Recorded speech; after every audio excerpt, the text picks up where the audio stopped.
Yu-Gi-Oh! Is one of the most difficult trading card games to get into, unless you know where to begin. Starting from absolutely nothing and a budget of £40 per week, we set out on a fresh journey to climb our way to the top tables of competitive play. To make the journey even harder, there's going to be a series of obstacles in our way. Not only are we restricted to sealed official product, but certain items like Structure Decks and Dual Devastator are off limits and locked behind a number of challenges. Join us as we prove ourselves to be a true duelist and turn this into a competitive monster. You're watching Yu-Gi-Oh! From Scratch, Challenge Mode. Guten Abend and welcome to the third installment of Sneak Peek Sally, the series where we take our now £120 pile and lose to anything and everything with a pulse. Yeah, come on! In the last one, we played one of the closest duels I've ever played in my life, snatched our first game win of the series, got dumpstered by an imperm, and pulled two of the most expensive Rise of the Duelist secrets. We've now hit that difficult stage where we have a lot of the easy cards and commons that we need and can now just slowly improve our deck card by card as we get the rarer pools. We're going to try and tunnel vision on one of our deck's cores in today's pools to hopefully come out the other end with a added sense of consistency. But before we get into that, we have a very special shout out today. Instead of the usual patron shout outs, we have our very first mommy tier redeemed by the one and only Andrew Price. Definitely one of the biggest supporters of the channel. You might remember from season 1 when we got that custom booster pack with the Deck Mommy Field Center that was sent by Andrew himself. He also helped set up the PC and Windows when we upgraded our equipment, and he's just genuinely always just been there supporting the channel and enjoying the content. So Andrew, thank you so much. He also runs his own remote duel locals, so if that's something you would be interested in taking part in, then I'll leave his Discord link down in the description if he allows me to. I think for his mommy challenge, that's what he actually wants me to do. He wants me to take this series to its first ever locals and see how it does, which would actually get us an OTS pack as well, so that's always exciting and something to look forward to, so stay tuned for that within the next couple of episodes. Now, with today's fresh £40, I really want to try and take our Melffy strategy to the next level. Every single one of these cards would boost our deck's power level and consistency, and they're all relatively easy to pull. While I'd be very happy to pull at least one of these cards, it is a big possibility that we can pull multiple if we're lucky enough. So you know exactly what to do. Give that like button a little tickle to buff up our luck points, and if you plan on sticking around, please subscribe to the channel, because 35% of you that watched episode 1 aren't subscribed. If you were subscribed, we would have 50,000. Come on! So a very brief appearance from the £1.50, because we have managed to spend our entire £41.50 budget today, and you might be wondering, what did we spend it on? Well, the answer to that is yes.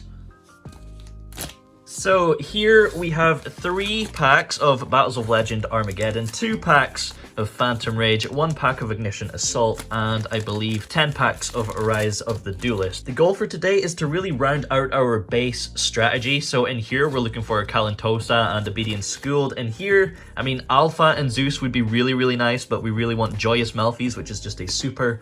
Out of this, I mean, come on, Lightning Storm. Now, we want another Crusty Boy, because he seems to be putting in the work, and he is an only common, so if we could grab another, that would be really handy. And Puppies and Catties is really what we're looking out of here for today. I mean, I'm not gonna complain if we get like a Cliché or another Nadir Servant, but yeah, Puppies and Catties is what we're hoping for. So bless up, and let's get some sick pools. I mean, it is a total possibility that we just get nothing, but I mean, come on, that wouldn't be very nice.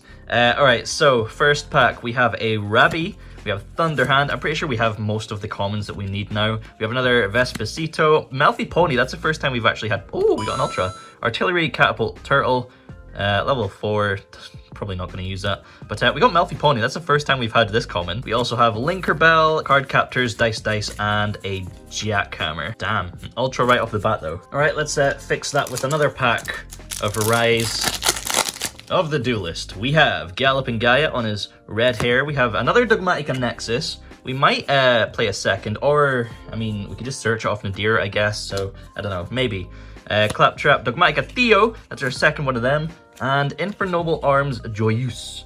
We got the sword in a case. Junk Sleep, Dogmatika Encounter, Dark Lord Uprising, and the Dark. I don't actually know if expanding on our base Dogmatika cards is a great idea because we're getting most of the power out of our other engines, but Theo is a decent option, so we'll see, Pack numero 3, we have another Edge Imp Scythe, Melffy Mommy again, we have Moggus for the Firemans, a third Dogmatika Nexus, and a Synchro Rampaging Smash Tank Rhino Saber. This is generic, so if we do get a bunch of tuners, then, you know, we might be able to summon the tank. We also have Card Captors, Dice, Hide and Seek, and Super Heavy Samurai Granada. Alright, let's open one of these Battles of Legend Armageddon packs. Kalantosa and Obedient School, they're both just base ultra rares, so they shouldn't be too difficult to pull. We could even get both in one pack if we are super lucky. Let's see, we have Black Whirlwind, Elemental Hero Shining Flare Wingman, Numeron Wall, oh yeah, we can get Numerons out of this as well. Dragon Buster Destruction Sword, alright, getting that extra deck lock, and another Glacial Beast Polar Penguin. We have 2 of these now, nothing too useful there. Crack into another Rise of the Duelist. Come on, Puppy or Catty. We have Thunderhand, Moggus, Melffy Pony, our second one of those. We have a Dracoon Lamp, Speedroid Block and Roll as our super, unfortunately. We also have Melffy Playhouse, Melffy Tag, The Dark, and another Torrential Tribute Searcher. Phantom Rage. Joyous Melffys is a super. Let's see what we get. UA Player Manager is an Earth. Dogmatikacism, okay, probably worth looking into that afterwards. We got Infernity Conjurer, Raid Raptor, Heel Eagle, and oh my god, we got an Ultra right off the bat. Virtual World Mahimi Lulu. So this is like one of the most expensive Ultras in this set right now. £15-ish. Not a bad pool, but unfortunately not going to get used. Banquet of Millions. Actually a generic trap that we could possibly use against extra deck strategies. I don't know, but yeah, it's worth playing maybe in the side deck or something because we have space in the side. Dual Avatar Return, we have Rookie for Hire, which we can't play, and Raiders Unbreakable Minds. Could also get Ice Dragon's Prison, that's a very good card. Thunderhand, Melffy Rabby, Melffy Pony. Okay, we got a play set of Pony in this episode after getting 0 in the first 2 episodes. We got Red Potato Man and another Ultra, Infernoble Knight Emperor Charles. So this is like the hardest Infernoble card to get. I mean, alongside Durandal. So we might be able to switch to Infernobles. He is also generic, which is worth keeping in mind. Pretty cool, I guess. Heavenly Dragon Circle, Fury Kaioshin, Linkerbell, and another Scarecrow. Jesus. We've had these 3 cards so many times today. Right, Ignition Assault. Can we get another Crusty Boy? Eyes Ritual, Megalith Emergence. We have Mutually Fured Destruction. Kinda terrible. Annihilator Archfiend. Oh my god, yeah, we get rares in this set. God, that feels so strange now. And oh my god, what's with all the ultras? We got Doyon at Ignister. What we are looking for is a common though, so that's not a big deal. We have Dragon Maid Sendoff, Karakuri Gamma Oil, Hiyari, and Time Thief Startup. Man, no Crusty Boy, unfortunately. Alright, Battles of Legend. Armageddon, please. Give us actually something playable that we can add to our main deck, because I feel like this isn't really going too well today. Got another Trishula pack here. Oh. Let's see. We have Valeraphon. Okay. This does require a bit more of a setup, which is kind of unfortunate because our beast package isn't that big just now. But we also have Kokimiru, Drago, Flower Guardian, Cherry Blossom, Cross Sheep is very nice, and Dark Spell Regeneration. We could maybe play this. Maybe. Don't know if we can take full advantage of it, but hey. And then this is just like Monster Reborn, Winged Dragon of Ra. Ah, not happening. Alright, Rise of the Duelist. Do you have for me? Please, just give me a puppy, man. Another Vespacito, a third Theo. Okay, interesting. Mathmech Diameter, Infernoble, Knight Captain Roland, and we have Gaia the Magical Knight. We're really catching up with the Gaia and the Infernoble stuff today. Dogmatika Nation, we have another Melffy Playhouse Junk Sleep, and The Dark. This ain't looking too good. We have another Astolfo, another Nexus, Machina, we have Edge Imp Scythe, and Performapal Odd Eyes Metal Claw. One Odd Eyes monster. We actually play quite a lot of Performapals, so we might be able to summon this one day. Horn of Oliphant, Spiral Reborn, East by South Winds, and another Card Captors. Keep going with the Rise. Open this one next as well. Another Roland. We have Indulged Dark Lord, Capricious Dark Lord, Astolfo, another Rampaging Smash Tank Rhino Saber. So many fire cards. Fright for Repair, Spiral Discharge, Melffy Tag, and the Dark. Come on, man. Where's the Melffys? Oh, every time I say that, we get Melffy Mummy on the front of the pack. It's so annoying. Mathmech Diameter, Dogmatika Theo, we have Unauthorized Boot Up Device, and a second Blizzard. Okay, that might be kind of cool, I guess. Spiral Fusion, Linkerbell, Encounter, and Nation. Alright, what do we open now, boys? Let's go for a Phantom Rage. Come on. Joyous Melffys. Please. We have Heel Eagle. That's an Xyz. Is that the super? We got this ugly fish-looking thing. A Virtual World Shell, Jaja. This is a generic rank 3.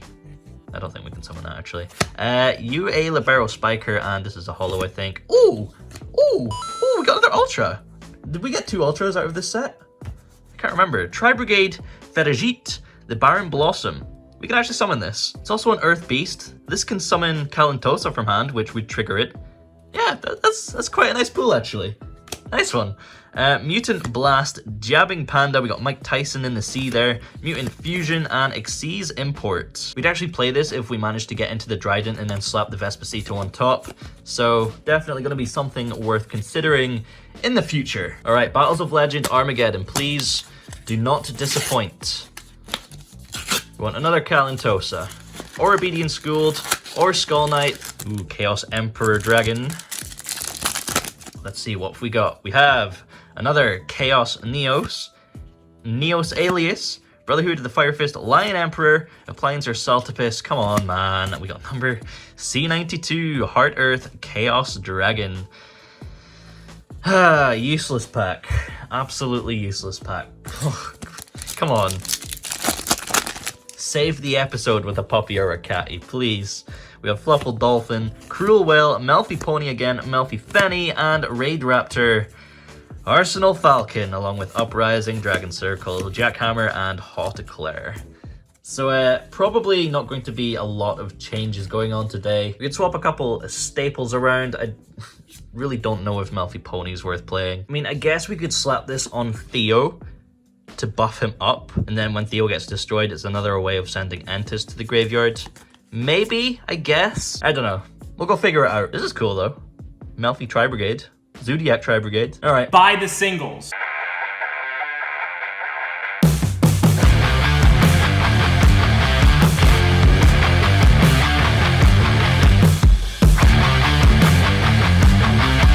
Wait, did you actually think we were going to build this?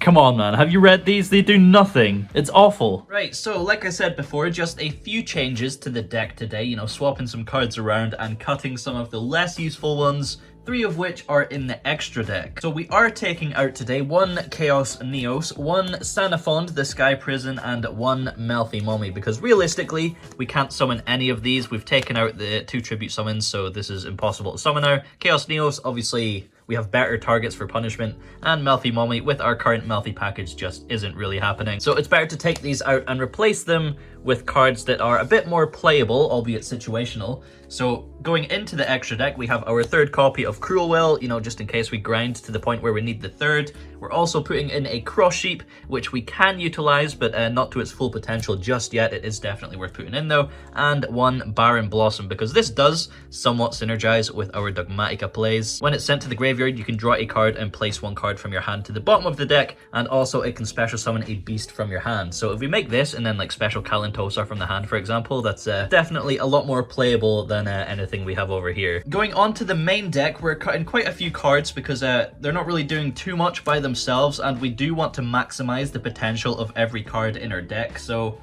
in that vein, we are getting rid of Foolish Burial Goods, Paleozoic Leonqualia, and a Paleozoic Morella. Initially, the plan was to max out on our Paleozoic cards just to boost the potential of summoning Totally Awesome, but Toad doesn't really have any targets to send for its negate other than itself, so it's really not worth playing somewhat dead cards that don't really do anything on their own. just to sort of maybe summon Totally Awesome, which isn't that powerful in of itself. We're also getting rid of a Fright for Jar to minimize our brick hands. It does help with the Cruel Will effect, but on its own, if we draw it, it's literally just a dead card. A Melffy Fenny is getting kicked out of our package as well. Our deck doesn't synergize well enough to maintain the 3 Melffys in the main deck, so we're swapping that out for a different Melffy. You'll find out what that is in a second. And we're also getting rid of our Blue Eyes White Dragon. We managed to achieve the meme of summoning it, so while it may come back in the future, it's worth taking out just now to help boost our actual win condition. That win condition being a second copy of Dogmatika Nexus. So these are the cards we're taking out of the main deck today. And in their place, we of course have the Dogmatika Nexus. We also have Dogmatikacism. If we pop this onto a Dogmatika monster, it gains attack equal to its level times 100. Or we can just equip it to any monster in our hand, and then when that monster is destroyed while this is equipped, we can send a card from the extra deck to the graveyard. So that's a way of triggering Entis, for example, which is of course part of our win condition, summoning Nexus. Melffy Pony is going in place of Fenny because this can recur things like Kalantosa from the graveyard to the hand, giving us a little bit more of a grind game. 2 more Theo going into the main deck because this is basically one of our sources of damage. Also works pretty nicely as a Marshmallow.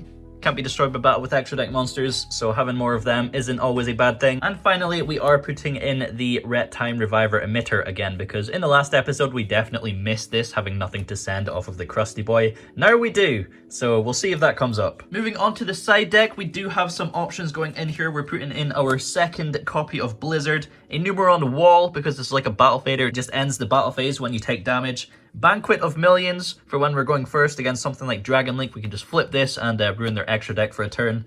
And we're also putting in a copy of Quarantine because Simo keeps saying this is S tier, so we want to try that out. But yeah, that is all of our changes to the deck today. It is going to be a little bit more consistent with less bricky hands, but of course it is still the weird-ass jank that we are running. Unfortunate on the pools, but in the last episode we really didn't get that much of a chance to try and get the win outside of one match. So hopefully today we can make up for that, maybe even win a match, and that'll give us something to look forward to in the next opening. So wish us luck. Let's go take it out for a spin. Alright, so first up we of course have our remote duel against our boy Andrew, and we don't actually know what we're up against just yet. So 3 decks, we're leaving it down to a dice roll. Which one's the easiest and which one's the hardest? Grid. Yeah. Zombie. Oh, please no. Dogmatika Invoked. Oh my god. Okay, so we're gonna do the pink ones, 1, 2. Purple 3, 4, white 5, 6. Oh baby, please don't roll a 1 or a 2. 4. Zombie it is. Oh god, I think that's even worse. I hate this deck, man. High roll, yeah? High roll, yeah. Oh, I got 11 this time. That's a 4. Yeah, buddy. Alright, I'll go second anyway. You can just do 3 to the bottom. If you can do 3 to the top. Nice. Alright, good luck, have fun. So Andrew getting to go first, of course, opens up with the Unizombie and activates its effect to dump Mizuki from the deck. He then uses the second effect of Unizombie to pitch from hand, and of course Mizuki is going to banish to special summon the target, which was a Jackabolin. Now he has 2 monsters, including a tuner on the field, which is the perfect materials for the Halki Firebrax.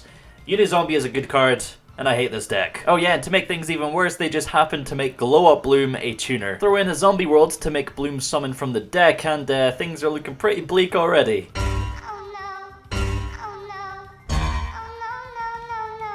The summon of Dragoon here is actually illegal because Bloom restricts you to zombie types for the rest of the turn. We do fix this after the first game, but for now, we're gonna step up to the challenge. How do we out a Dragoon, man? Andrew sets a back row and passes turn with 1 card left in hand. Right, draw for turn. That's a draw. That is a very big draw. I will start my turn by firing off a Desire's Paying Cost. Any response? No. Special summon Theo to the field. Okay. That is an activated effect. I leave this room. Cool. Special Theo. The same again for Adin, the Enlightened. Okay. I will activate Nadir Servant. A little bit optimistic thinking that would go through. Andrew does chain the Ash Blossom to Nadir, and then in response to the Ash Blossom, chains his own Balladrock to banish our Theo. This does, however, turn off his Dragoon Negate because he no longer has any card to discard. Well, you're going to see what I top decked for turn now. I'm gonna activate Triple Tactics Talent. Ooh. Outed, baby! I'm gonna yoink your Dragoon, please. One of the strongest monsters ever printed, folded over and bent to our will. Triple Tactics Talent for a turn literally couldn't have been any more perfect. Dragoon is our monster now, and because its effects aren't negated, we can take full advantage of that. So activating it once, Andrew's gonna chain his Balladrock to negate the effect, but we can just activate it again, pop his Balladrock, and deal 2,800 points of damage. From there, we do already have lethal on board, but I normal summon a Fluffal Dolphin as well, just to seal the deal. Battle phase, Dragoon, attack Anaconda. Yeah, that's 2,500. Then game with Adin. Yes. Yo!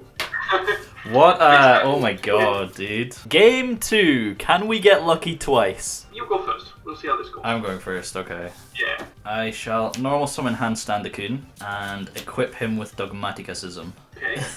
Pass turn. Bro, what's so funny? That's actually a good move. When Hanstandacoon gets destroyed by battle, we'd be bouncing a card to the hand and triggering our equip spell to send Entis to the graveyard. It would have been nice to like at least back it up with a punishment or something, but you can't have it all. Andrew starts his turn by activating a zombie world and then fires off a foolish burial. Oh wow, platinum rare, you monster. I know, right? I know. Gross. Dumping Bloom from the deck, so that's right off the bat a free Balladrock on the field. The extra sad part about this is that Balladrock just completely outs our board because by banishing our Hamster Man, none of our effects will trigger. Now we see Unizombie come down once again because zombie players always seem to open Unizombie or Solitaire. Activating its effect, we're going to see a Mizuki being sent to the graveyard again, and this time we're not going to see a Calcifida combo because he's actually locked to zombies. Game 3. GL, HF. I will try going first again. Good luck, have fun, brother. Because I'm scared of Dragoon. I guess I normal summon Ratpier and activate effect. Yes. Dump a Bunnyblast. Typically, we would want to save the Zoodiac play for turn 3 when we go first, because we want to maximize the value by going into the Dryden and then getting the Vespinato on top of it. But that's only really viable if you have enough interruption going first to ensure that you survive a turn, and unfortunately that wasn't the case here, so we have to end on the Dryden and set one back row and pass. It's usually not a terrible move against zombies because they're so normal summon reliant that if you just pop their normal summon before they have a chance to activate their effects, they typically can't really do anything if they lack the extenders. So Andrew starts by normal summoning a copy of Solitaire. Like I said, they always open one of them, and before it can activate its effect, we do pop it with the Dryden, but Andrew has Foolish. Of course he does. Dumping a Mizuki is going to allow him to get the Solitaire back onto the field and play as if nothing happened. We do still have one trick up our sleeve though. The Solitaire is going to activate its effect and grab a Unizombie from the deck, which is going to dump a Necroworld Banshee from the deck and a Mizuki from hand. The second Mizuki is going to revive any zombie here, it doesn't really matter, so that Andrew has the materials for a Halqifibrax on the field. So Halqifibrax is going to summon the Bloom from the deck, but he's also going to chain the Banshee here to activate a zombie world as well. Linking both monsters into the Anaconda is going to trigger the Bloom because it was sent to the graveyard, and in response, we're going to flip Paleozoic Ulanoides to pop the zombie world, which forces him to add the monster off of Bloom rather than summon it. So Andrew's going to add a Jack-a-Ball into hand, and then on resolution, I will activate my Dark Magician. Ah, you got me. That's about the best we could do with the hand we were given, and after Anaconda changes Dryden to Dark, we fall victim to an illegal Super Poly. Same as game 1, Starving Venom was summoned through the Glow Up Bloom restriction, but 100% we were going to lose anyway because our hand was absolute trash. So no big deal, we do take the L, but we did somehow managed to pass the Dragoon challenge, and I am happy with that. Moving on to round 2, we're up against one of our newer patrons, Ghidorah, playing the Dinos. Have you read Europe? Fast on his feet! Losing the rock, paper, scissors, we're made to go second, and somehow we open every Paleo card in our deck. Fossil Dig into the OV into the Misk is basically a 1-card FDK at this point. I don't know what you want me to do. They get to a board of Dolka, UCT, and Dragoon, and we top deck a useless card on our turn with only 2 meaningful points of interaction that both just get negated by Dragoon. It's a GG easy. Game 2, obviously we're going to have to go first because we just can't deal with a board like that. We open up a decent-ish hand with Blizzard and Floodgate Trap Hole, and with Desires as well to hopefully dig for some more interruptions. The issue I have here is that Miscellaneousaurus literally just cancels out any interruptions I could have, so if he has it, we just straight up lose. Desires does dig us into a Ratpier, so we're going to end on a board of Floodgate Trap Hole, Blizzard, and the Trident. Passing it over, Ghidorah is going to start off with a Fossil Dig, which is a pretty good target to hit with our Blizzard. He does attempt to activate it again, again, and apparently he bricked because he just has to pass turn there. Over to us, we top deck into a Fenny. So we can't really capitalize on anything. The correct play is probably to just leave the trap hole in the Dryden up and interrupt him again on his next turn. Instead, I push for a little bit of damage and slap a wasp on the board. 2500 is probably the best we're going to do against dinos for a good while. There's no point summoning any Melffys because they're just going to be extra bait for the Tyranno, and of course we see another Fossil Dig come down into the Oviraptor. I do feel like I have to flip the Floodgate on the Oviraptor because anything else just gets protected by Misk when he searches for it, although I could have maybe saved it for the Dolka. Either way, we're absolutely getting hammered here. We do survive one turn, but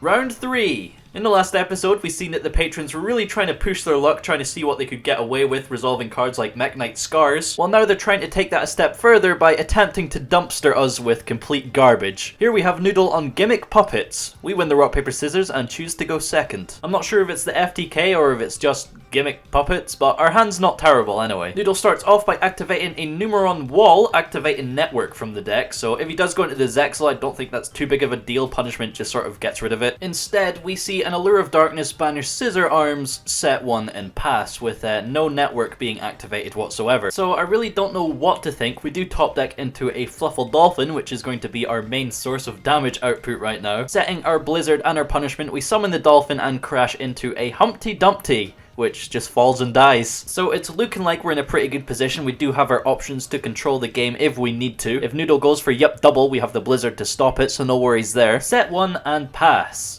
So it's smelling like a free victory here, boys. Grabbing a second punishment off the top means we're just going to have to swing in for 1600, but it also means that if Noodle does actually finally get set up, he's going to have a tough time pushing through our back row. Passing it over, Noodle, please do something.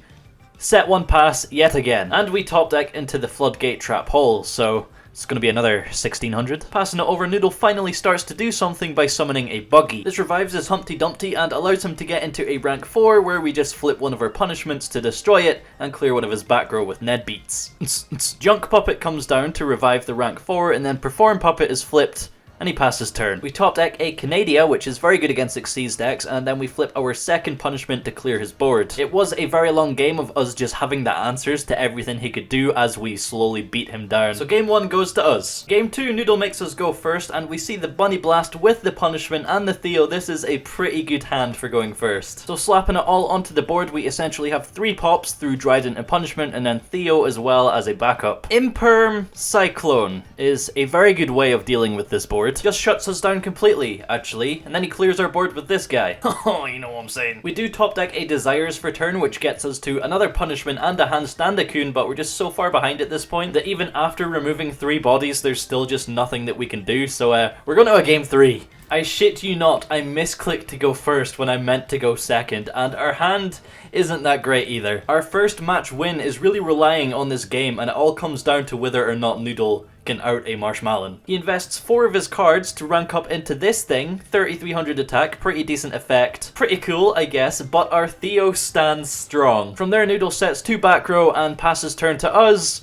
where we top deck the Dolphin, man. That's perfect. Not only do we have our Fright for Cruel Will combo, but we also have our Theo Horseradish combo. Listening to that back, it sounds like I'm totally fucking making this up on the spot. Because our opponent has as many special summon monsters on the field as we do, we can special summon our Horseradish to the field. We can then activate Theo's effect to reduce the Gimmick Puppet's attack by 600 and buff his own by 600. And then we can also double down with our Horseradish to decrease the Gimmick Puppet's attack by 500 and buff Theo's by 500 more. As we go to beat over his oversized finger puppet, Noodle flips an Imperm targeting Theo, which is going to reduce his attack, but it's not going to get rid of the attack loss on his own monster. So we do still come out ahead by just 100 attack points, and Noodle has essentially lost 5 cards in the process. Main phase 2, we set our Ghostly Maid and pass turn, where Noodle flips Puppet Parade. Dude, Gimmick Puppets have a Pendulum summoned from deck. What the hell? Noodle thinks he can steal the game back by going into the Feetmans, but that's nothing our whale can't handle. Finally, we see a Puppet of Strings come down, which does attempt to beat over the whale, but we can just banish our Scythe from the graveyard to protect it,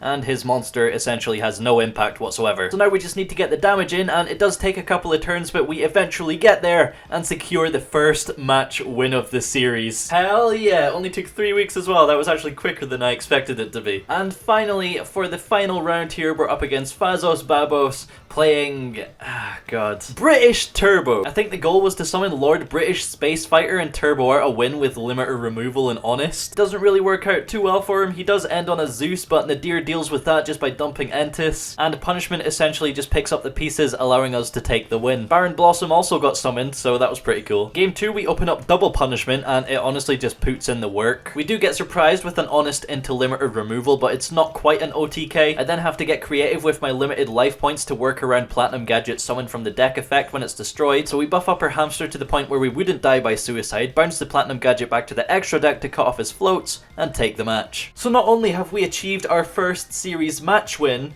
we're also currently on a 2-win streak. That's big. Oh, and I've also started to include a match record because 6-19 sounds awful out of context. 2-9, it's not bad, not bad. Yo, so taking a look at our current challenges. Wait for it. Wait for it.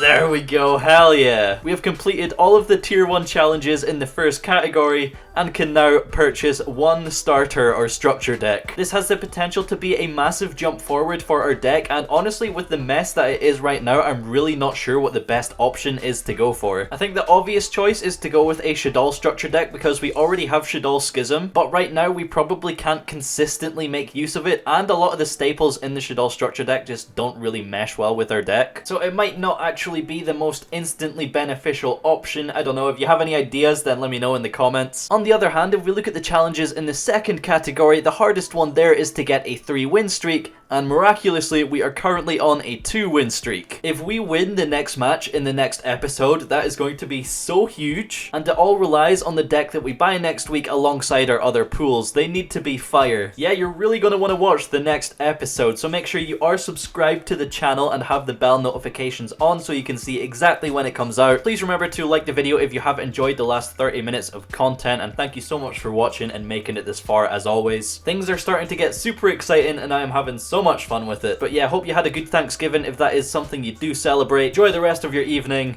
and have a great weekend. Auf Wiedersehen.